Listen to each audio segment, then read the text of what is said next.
Next question 4 number,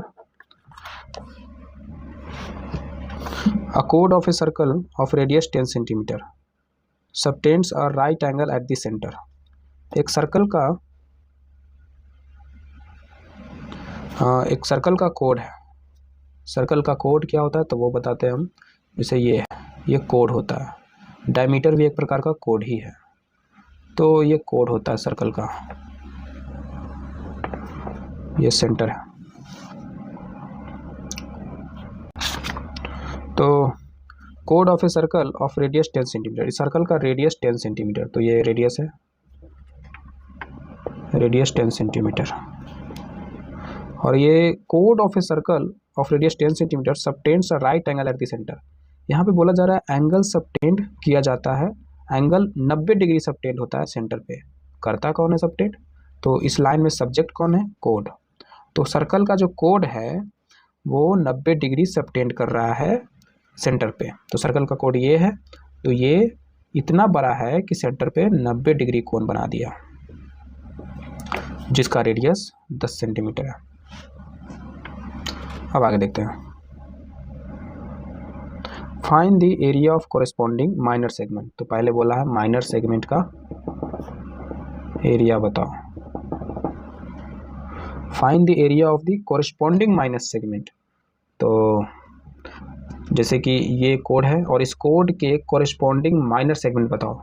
तो corresponding मतलब इससे जुड़ा हुआ, तो कौन है इससे जुड़ा हुआ सेगमेंट? ये भी है, इसके ऊपर वाला ये सेगमेंट, इस पार्ट को कहते हैं, इस पूरे पार्ट को। और एक सेगमेंट ये भी है, तो ये दोनों सेगमेंट पर माइनर सेगमेंट ये वाला है। सेगमेंट एक्चुअली में क्या होता है, जैसे कि ये सर्कल है तो ये वाला जो पोर्शन होता है यही होता है सेगमेंट। तो सेगमेंट का डिफिनीशन हम कह सकते हैं कि portion of circular region enclosed with code and arc of circle. तो इस तरीके से डिफिनीशन हो सकता है इसका। तो ये माइनर सेगमेंट है, ये मेजर सेगमेंट है।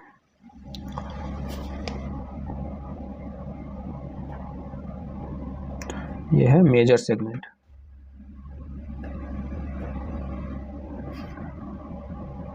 तो सेगमेंट का अगर हम डिफिनीशन लिखें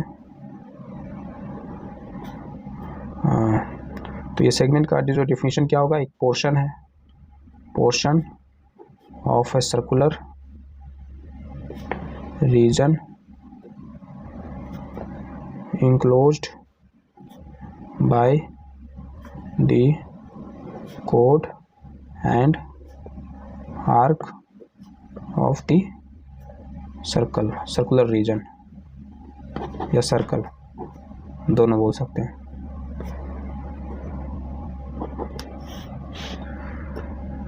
तो ये होता है सेगमेंट। तो हमें माइनर सेगमेंट निकालना है। दूसरा क्वेश्चन क्या है, मेजर सेक्टर निकालना है। मेजर सेक्टर, ये दोनों पूछा है। तो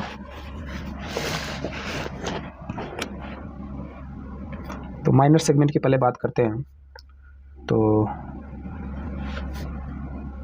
ये सेंटर है और ये हो गया कोड, तो ये वाला मुझे निकालना है। और ये एंगल सेंटर पे कितना बनाता है, 90। तो ये एरिया निकालने के लिए हम ऐसा करते हैं, इस सेक्टर का एरिया निकालते हैं और इस सेक्टर का एरिया निकालने के बाद इस ट्रायंगल का एरिया घटा देंगे उसमें से, तो हमें ये एरिया निकल जाएगा। तो नाम देते हैं ए बी और यहाँ इस पोर्शन को, इस पॉइंट को सी देते हैं। तो पहला का कोई आंसर है एरिया ऑफ माइनर सेगमेंट। क्या हो जाएगा, area of sector A O B C minus area of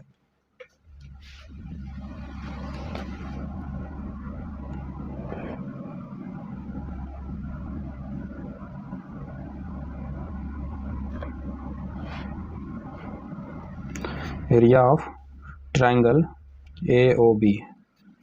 तो मेजर सेक्टर, तो ये जो सेक्टर है, सेक्टर तो दो है, ये भी है और ये भी है, और हम इस सेक्टर की बात कर रहे हैं जो 90 डिग्री सबटेंड कर रहा है। ये तो मतलब तो area of sector A O B C.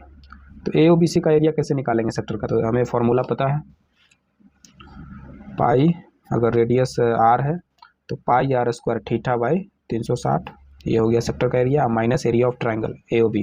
तो ट्राइंगल का एरिया क्या होता है, हाफ इंटू बेस, ये बेस है, नहीं सॉरी ये बेस नहीं है, इसे अगर हम इस तरीके से बनाते हैं तो ये 90 डिग्री, ओ पे 90 डिग्री, और ये ए, ये बी, ए बी कुछ भी रख सकते हो, इधर इधर सेम ही है। तो इसका एरिया कैसे निकालेंगे, तो हाफ इंटू बेस, ये भी रेडियस, ये भी रेडियस, इसलिए हम बोले किसी को रख सकते हो, half into base into height.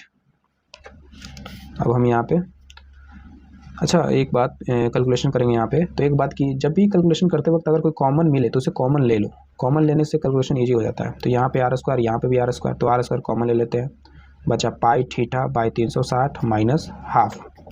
Are कितना है 10, तो 10 का स्क्वायर 100, पाई हो गया 22/7, थीटा है 90 बाई 360 माइनस 1/2, 100, 90 चको 360, 2 दूनी 4, 11 दूनी 22, 11/14 माइनस 1/2, 100, 14 और 2 का एलसीएम 14, 11, 7,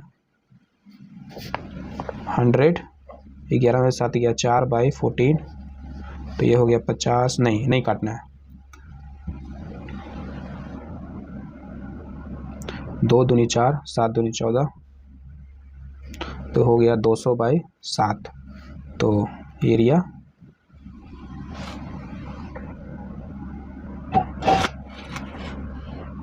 ऑफ सेगमेंट क्या हो गया 200/7 सेंटीमीटर स्क्वायर। क्वेश्चन पूछा था मेजर सेक्टर के बारे में पूछा था। तो ये सर्कल है और इस तरीके से उसका रेडियस था, ये 90 डिग्री था। मेजर सेक्टर क्या होगा, तो ये वाला मेजर सेक्टर होगा, है ना।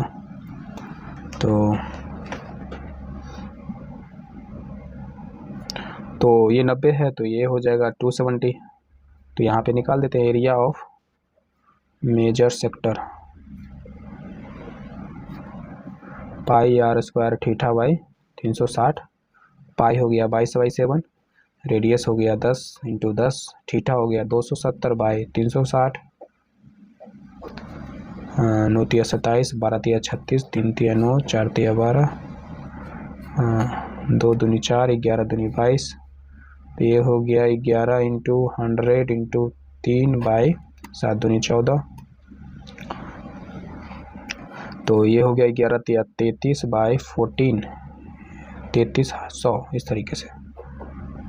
इसे अगर हम डिवाइड करते हैं तो 14 दूनी 28, 14 तिया 42, 2 बार में 28, 5 बचेगा, 14 दूनी 28, 33 में से 28 गया तो 5 बचेगा, 5 0 50, तो 14 चक 56 ज़्यादा हो गया, तो 14 तिया 42, तो 50 था, 50 में से 42 गया 8, 8 0 80, तो 14 5 70, 14 6 84, तो 14 5 70, 80 में 70 गया 10 हो गया, 10 में पॉइंट डालेंगे तो 100 हो गया, 14 6 54, 14 6 84, 14 7 98, 7, तो इतना हो गया।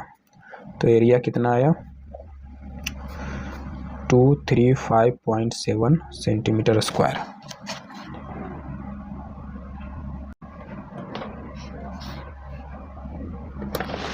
नेक्स्ट क्वेश्चन, तो हमारा अगला क्वेश्चन 5 नंबर है।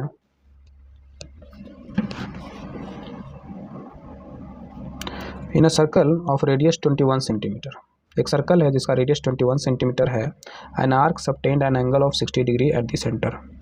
एक सर्कल है जिसका रेडियस 21 सेंटीमीटर है और एक आर्क है जो एंगल सबटेंड कर रहा है 60 डिग्री सेंटर पे।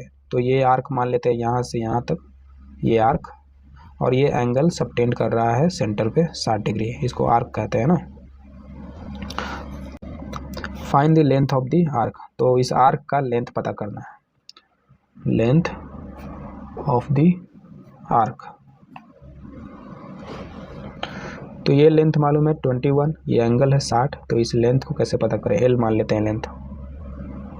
तो यहाँ पे भी जैसे सेक्टर में किए थे कि अगर पाई आर स्क्वायर एरिया है 360 डिग्री में, तो 60 डिग्री में कितना एरिया होगा, इस तरीके से निकाले थे। तो वैसे यहाँ पे भी 360 डिग्री में 2 पाई, अगर रेडियस आर है तो 2 पाई आर है सरकमफ्रेंस, है ना। ये लेंथ क्या है, ये सरकमफ्रेंस का ही पार्ट है ना। आर्क क्या होता है, जैसे सेक्टर क्या होता है, पोर्शन ऑफ सर्कुलर रीजन, है ना। और किससे इंक्लोज होता है वो बता दिए। वैसे ही किससे इंक्लोज होता है, रेडियस और आर्क से इंक्लोज होता है, 2 रेडियाई और आर्क से इंक्लोज होता है सेक्टर। और यहाँ पे क्या बोलेंगे कि ये पोर्शन ऑफ सर्कमफ्रेंस है, पेरीमीटर ऑफ सर्कल है। तो 360 डिग्री में 2 पाई आर सर्कमफ्रेंस है, तो 60 डिग्री में क्या होगा, तो 2 pi R by 360 into 60 degree, तो ये हो जाएगा 6, 2 3 जा 6, तो टोटल हो गया पाई आर बाई 3। तो लेंथ हो गया पाई आर बाई 3, मतलब 22/7, रेडियस हो गया 21/3, 3 7 जा 21, 7 7 खत्म हो गया 22 सेंटीमीटर। तो ये हो गया लेंथ। तो यहाँ पे फॉर्मूला आ सकता है, arc length is equal to, जैसे यहाँ थीटा 60 का निकाले वैसे हम थीटा भी रख सकते थे, 2 pi by 360 into theta, 2 pi R by, एक जनरल आ गया। अब यहाँ पे थीटा जो है वो रख दो, उसका सरकमफ्रेंस निकल जाएगा।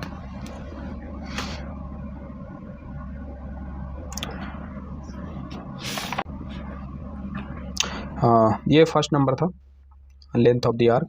नेक्स्ट क्वेश्चन है area of the sector formed by the arc. तो ये जो आर्क है, इस आर्क के द्वारा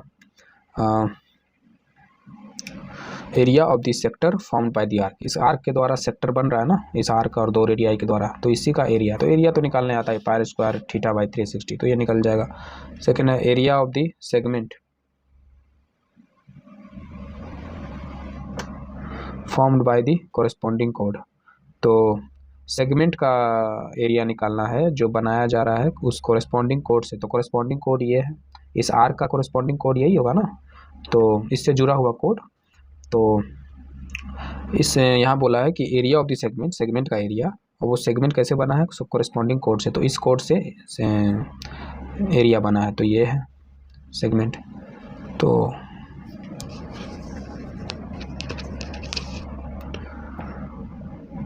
तो ये आर्क और ये कोड से एरिया ये बना है, इसका एरिया निकालना है। तो इसका भी फॉर्मूला हमें पता है, फॉर्मूला पुट करके ये निकल सकता है।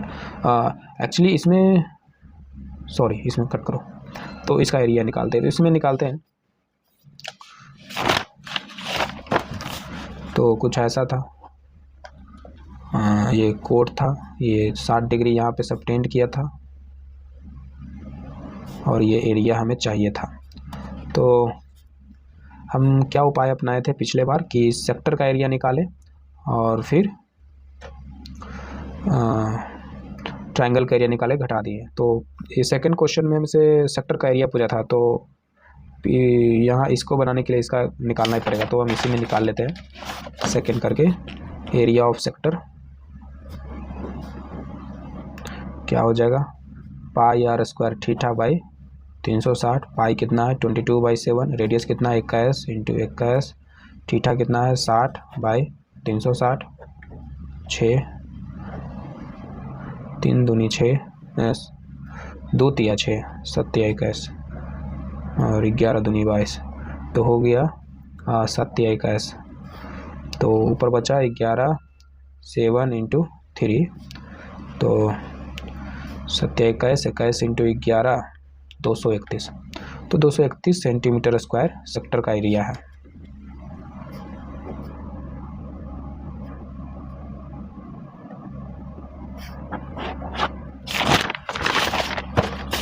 अब इसका, तो इस सेक्टर का एरिया हमें पता है 231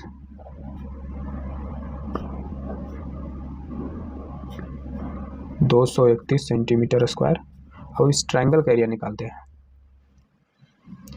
OABC, तो एरिया ऑफ सेक्टर AOBC। अब ट्रायंगल AOB का एरिया ऑफ ट्रायंगल AOB, तो AOB का एरिया निकालने के लिए मुझे बेस इंटू हाइट होना चाहिए, बेस और हाइट पता होना चाहिए। तो बेस, ये तो राइट एंगल ट्रायंगल है नहीं कि इसमें बेस और हाइट कर दे, है ना, तो इसे राइट एंगल ट्रायंगल बनाना पड़ेगा। तो 90 डिग्री कहीं अपने से तो डाल नहीं सकते हैं, तो कुछ इसे 2 भाग में, ट्रायंगल को 2 भाग में करके राइट एंगल किसी तरीके से कंस्ट्रक्शन करके 90 बनाते हैं। तो इसे हम यहाँ पे बनाते हैं पहले, इस ट्रायंगल को ओ ए बी, ये है 60 डिग्री। तो मुझे इसका एरिया चाहिए और इसमें मुझे बस रेडियस पता है और वो है 21 सेंटीमीटर बस। तो यहाँ पे 3 साइड अगर पता होते तो हीरोन्स फार्मूला लगाकर बनाते।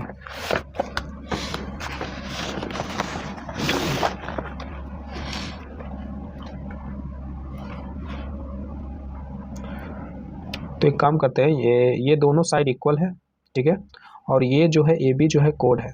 तो हमने एक थ्योरम पढ़ा था कि जब सेंटर से कोड पे परपेंडिकुलर लाइन ड्रॉ किया जाता है तो वो कोड उस लाइन से बाइसेक्ट हो जाता है, या ये कहें कि वो लाइन उस कोड को बाइसेक्ट कर देता है। हालांकि फिगर से नहीं दिख रहा होगा, बट ये समझिए कि बाइसेक्ट हो रहा है, मतलब ये लेंथ और ये लेंथ इक्वल है। तो ये दोनों साइड इक्वल है, तो ये एंगल और ये एंगल भी इक्वल होगा, इक्वली टिल्टेड होगा, है ना, क्योंकि बीचों बीच है और इक्वली टिल्टेड है, इक्वल है, लेंथ इक्वल है, तो ये भी इक्वल है।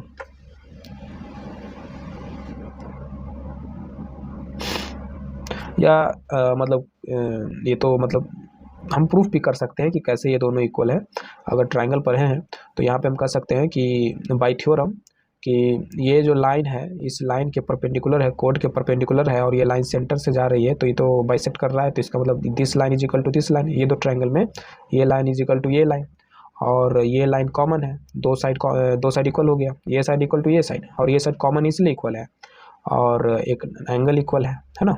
तो साइड एंगल साइड से ये दोनों ट्रायंगल कॉन्ग्रुएंट हो गया, और कॉन्ग्रुएंट हो गया तो by simplicity this angle is equal to this angle. तो ये 30 है, ये 30 है। अब इस ट्रायंगल को देखो तो एक राइट एंगल ट्रायंगल है, हम इसी कंस्ट्रक्शन की बात कर रहे थे कि राइट एंगल नहीं है तो एक खुद से कंस्ट्रक्ट कर सकते हैं। तो इस राइट एंगल ट्रायंगल में ये 90 है, ये एंगल 30 है, और ये 21 है। तो हमें अच्छे से पता है ट्रिगो से कि अगर एक एंगल और एक साइड दे दिया जाए तो हम बिना पाइथागोरस की मदद लिए, ट्रिगो की मदद लेकर हम एक एंगल और एक साइड के सहारे हम दोनों साइड निकाल सकते हैं ट्रायंगल का। और यहाँ पे क्या करेंगे हम, मुझे क्या पता करना है, मुझे पता करना था बेस और हाइट। तो इस ट्रायंगल में ये हाइट का काम करेगा, अगर इस ट्रायंगल का एरिया हम निकालते हैं तो इस हाइट का ज़रूरत पड़ेगा और इस बेस की ज़रूरत पड़ेगी। तो ये दोनों को हमें पता करना है। तो इस बेस में ये वाला पोर्शन ये है और ये वाला पोर्शन, तो ये दोनों साइड को मुझे पता करना है। तो पहले इसे पता करते हैं। तो 30 डिग्री है, हाइपोटेनस है, और ये पता करना है, ठीक है। तो कैसे पता करें इसे, इस एंगल के लिए परपेंडिकुलर है ना, तो ये परपेंडिकुलर है, तो मुझे हाइपोटेनस दिया हुआ है, परपेंडिकुलर पता करना है, और एंगल दिया हुआ है। तो 6 रेशियो हैं, 6 रेशियो में से किसे यूज करना चाहिए, तो देखना चाहिए कि किस रेशियो में परपेंडिकुलर और हाइपोटेनस की बात किया है। तो वो है साइन। तो साइन थीटा बराबर होता है परपेंडिकुलर बाई हाइपोटेनस। यहाँ थीटा है 30, तो साइन 30 हो गया perpendicular by hypotenuse, perpendicular P, hypotenuse 21, sine 30 होता है 1/2 P by 21, P is equal to 21/2।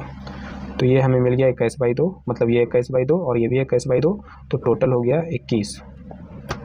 अब मुझे ये पता करना है, मतलब ये, तो ये पता चल गया, ये पता चल गया, ये तो पता है ही, ये पता करते हैं। तो हाइपोटेनस पता है, एंगल पता है, और ये बेस पता करना, इस एंगल के लिए बेस है, तो कौन सा करें, तो कॉस सबसे अच्छा रहेगा इसके लिए। Cos 30 is equal to base, इसे बेस बोलते हैं, base by hypotenuse, hypotenuse 21, cos 30 कितना होता है √3/2, बेस बाई 21, तो बेस इज इक्वल टू 21 √3/2, ये इधर आ गया क्रॉस मल्टीप्लिकेशन, तो बेस भी हमें मिल गया ये। अब हम,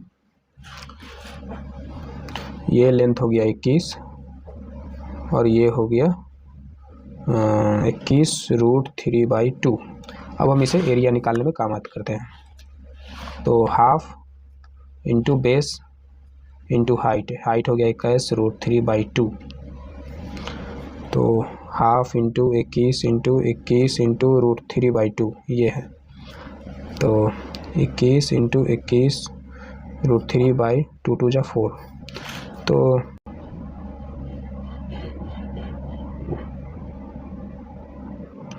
तो ये हमें कैलकुलेट करना होगा कितना आता है इसका वैल्यू।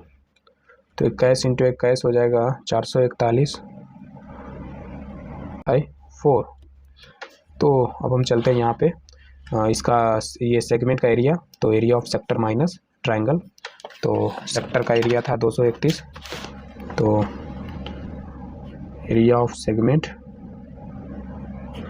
तो 231 minus area of triangle, triangle का कितना आया था 441√3 बाई 4, 441√3 बाई 4, तो इसे डिवाइड करना होगा।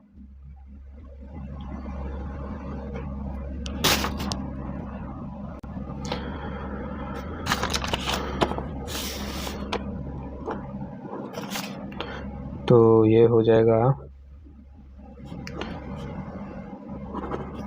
231 माइनस 441 को 4 से भाग देंगे तो 11, एक उतारेंगे,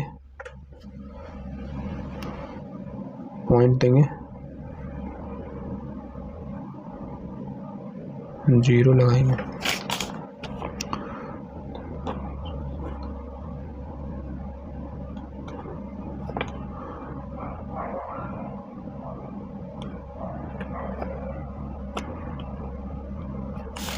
तो इसे हम डिवाइड करते हैं, ये थोड़ा सा अच्छा डिवाइड है यहाँ पे, तो ध्यान से देखिएगा। 441 को भाग देते हैं, तो देखिए भाग जब देते हैं तो एक एक डिजिट को भाग देना चाहिए, ठीक है, तो कभी गलती होने का चांस नहीं होगा।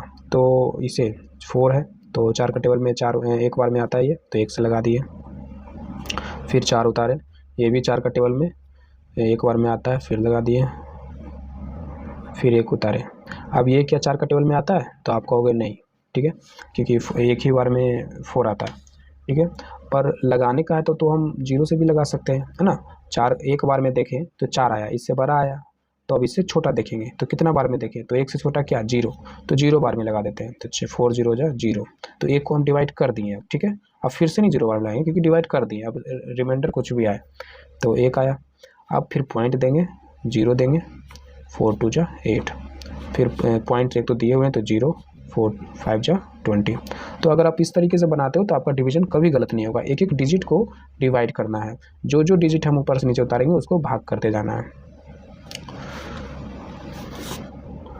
तो यहाँ पे आएगा 110.25√3 और √3 का वैल्यू होता है 1.73 समथिंग होता है, तो 231 माइनस 110.25 और √3 का वैल्यू 1.73, तो ये लगभग 191 आ जाएगा। तो 231 माइनस 191, तो ये हो जाएगा 0 4 40, तो लगभग 40 सेंटीमीटर स्क्वायर होगा एरिया ऑफ सेगमेंट।